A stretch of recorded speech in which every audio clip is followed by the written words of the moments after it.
வணக்கம் நண்பர்களே, நான் உங்க கிச்சா பேசுறேன். தாரமற் கொன்றையும் செண்பக மாலையும் சாற்றும் தில்லை ஊரர்தும் பாகத்து ஊமை மைந்தனே அப்படின்ற அபிராமி அந்தாதிய கண்ணீரோட கணீர் என்று சொல்ல ஆரம்பித்தாள். அப்போதுதான் அந்த அதிசயமே நடந்தது. என்ன அதிசயம் நடந்தது அப்படின்றத பற்றினது தான் இந்த பதிவு. இந்த பதிவு உங்களுக்கு பிடிச்சிருந்தா லைக் பண்ணுங்க, ஷேர் பண்ணுங்க, கமெண்ட் பண்ணுங்க. மறக்காம பெல் ஐக்கான் கிளிக் பண்ணுங்க, சப்ஸ்கிரைப் பண்ணுங்க. அது ஒரு சாதுர்மாசியம். மகாபெரியவா காஞ்சியில் இருந்தார். ஒரு அம்மா தன்னுடைய 2 பெண்களில் இளையவளோடு மகாபெரியவாளை தரிசனம் பண்ண வந்தாள்.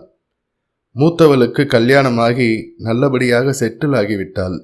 சின்ன பெண் MA படித்துவிட்டு வேலை பார்த்து வந்தவள். அவளுக்கு வரன் பார்த்து கொண்டிருந்தாள் அந்த அம்மா. ஆனால் திடீரென்று ஒரு நாள் அந்த பெண் ஒரு மாதிரி பேசவும் சிரிக்கவும் ஆரம்பித்தாள். வயசுக்கேத்த பேச்சோ பழக்கமோ எதுவுமே இல்லாமல் சம்பந்தம் இல்லாமல் பேச ஆரம்பித்தாள் அந்த பெண். அக்கம் பக்கம் இருப்பவர்கள் எல்லாம் பயந்த கோளாறு, காத்து கருப்பு வேலை, மூளை கோளாறு என்று சொல்லி தங்களுக்கு தெரிந்த உபாயங்களை சொல்ல ஆரம்பித்தனர். மருத்துவர்கள் எக்கச்சக்க சோதனைகளுக்கு பிறகு வேலூருக்கு கூட்டிட்டு போய் மூளையில் ஒரு ஆபரேஷன் பண்ணினா எல்லாம் சரியாயிடும் என்றனர். அம்மாவுக்கோ ஏக கவலை. கல்யாணம் பண்ண போற சமயத்துல இப்படி ஒரு கஷ்டமா? பெண்ணை கூட்டிக் கொண்டு காஞ்சிபுரத்திற்கு வந்தாள். ஆனால் வந்த அன்று சாயங்காலம் மகாபெரியவாளை தரிசிக்க முடியவில்லை. இரவு முழுவதும் அந்த பெண்ணை வைத்து கொண்டு ஜெய ஜெய சங்கர ஹர ஹர சங்கர என்று ஜெபித்த வண்ணம் இருந்தாள். அந்த பெண்ணோ கத்தி கத்தி மயக்கமடைந்து விட்டாள். மறுநாள் காலையில் மடத்திற்கு சென்று மகாபெரியவாளிடம் கதறிவிட்டாள் அந்த அம்மா. மகாபெரியவா தான் காப்பாத்தணும். திடீர்னு புத்தி பேதலிச்ச மாதிரி ஆயிட்டா. நல்ல குழந்தை, கல்யாணத்துக்கு பார்த்துட்டு இருக்கிறச்ச இப்படி ஆயிடுத்து, காப்பாத்துங்கோ என்று மகாபெரியவாளிடம் மண்டியிட்டு அழுதாள். மகாபெரியவாளின் முன் பொட்டி பாம்பாக அடங்கி ஒடுங்கி நின்று கொண்டிருந்தால் அந்த புத்தி பேதலித்த பெண். மகாபெரியவாளுடைய அருட்கடாட்சம் அவள் மேல் விழுந்தது. தொடர்ந்து 3 நாட்கள் மடத்திற்கு வந்து மகாபெரியவாளை தரிசனம் பண்ணினார்கள்.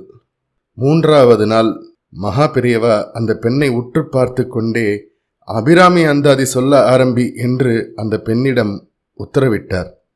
மகாபெரியவாளுடைய கமல திருவடிகளை பார்த்து கொண்டே அந்த பெண்ணும் தாரமற் கொன்றையும் செண்பக மாலையும் சாற்றும் தில்லை ஊரர்தும் பாகத்து ஊமை மைந்தனே என்று கணீர் என்று சொல்ல ஆரம்பித்தாள். அப்போதுதான் அந்த அதிசயமே நடந்தது. வரிசையாக பாடிக்கொண்டிருக்கும் போதே நடுவில் மயக்கமடைந்தாள். அவளை அப்படியே இருக்கட்டும் என்று சொல்லிவிட்டார் மகாபெரியவா. கொஞ்ச நேரத்தில் மயக்கம் தெளிந்து எழுந்தவள் முற்றிலும் பூரணமாக குணமடைந்திருந்தாள். அம்மாவும் பெண்ணும் மகாபெரியவாளின் திருவடிகளில் கண்ணீரை காணிக்கையாக்கினார்கள்.